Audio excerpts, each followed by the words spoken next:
Hello বন্ধুরা, welcome back to explore universe. আজকে তোমাদের নিয়ে যাব ঠিক উত্তরাখণ্ডে। হ্যাঁ, উত্তরাখণ্ডের রবার্স কেভে, যেটাকে লোকাল লোকেরা গুচ্ছু পানি বলে।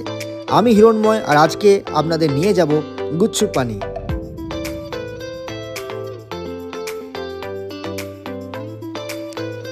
জায়গাটা দেরাদুন থেকে 8 কিলোমিটার দূরে। গাড়ি বুক করতে পারেন, দেরাদুন থেকে সাইট সিনের মধ্যে পড়বে, অথবা আপনারা বাস বুক করতে পারেন। সেই বাসে করে এসে বিজয়পুরে নামতে হবে। বিজয়পুর থেকে 1 কিলোমিটার ট্রেকিং পথে হেঁটে আসতে হবে। জায়গাটা ইয়াং ছেলেমেয়েদের জন্য খুবই মনোরম এবং খুব ফেভারেবল।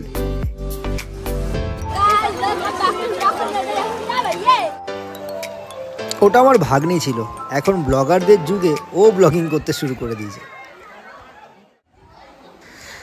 বাড়ির সবাই আসতে চায়নি, কিন্তু আমি হেঁটে ভেতরটা দেখতে চেয়েছিলাম। ভেতরটা আসলে একটা গুহা। সেই গুহার বুক চিরে নদীটা বেরোচ্ছে, আর একদম শেষে ঝর্ণাটা আছে। সবাই বলছিল, তাই জন্য আমিও চলে গেলাম ভেতরটা এক্সপ্লোর করতে। Robbers cave.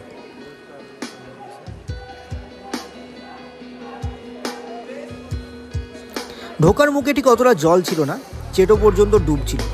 আর এই জুতোটা যেটা দেখছো, ওটা সামনে ভাড়া করে নিয়েছিলাম। তোমাদেরও ভাড়া করে নিতে হবে, না হলে নিজের বুট জুতো ভিজিয়ে ফেললে মুশকিল আছে, পুরো ট্রিপটাই মাটি হয়ে যাবে।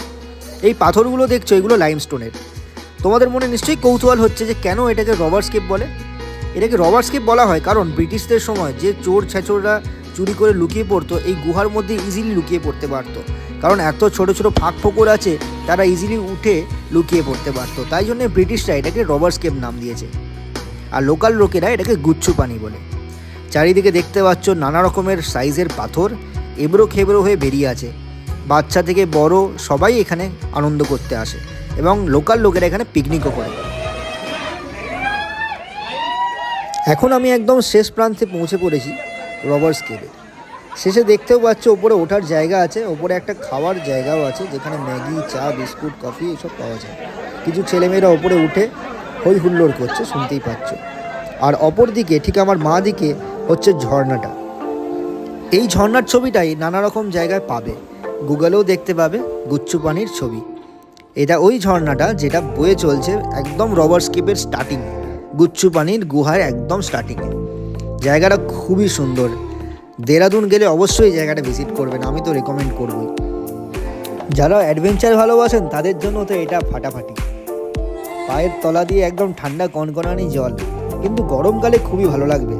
আর স্থানীয় লোকেরা এখানে উইকেন্ডে আসেই, আর গরমকালে বিশেষ করে এখানে পিকনিক করতে আসে ঠান্ডাতে।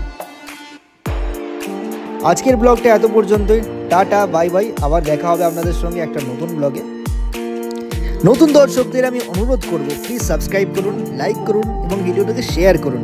আমি নতুন নতুন ব্লগ নিয়ে আসছি, আপনাদের খুবই ভালো লাগবে। Tata, bye bye. খুব শিগগিরই আবার দেখা হবে।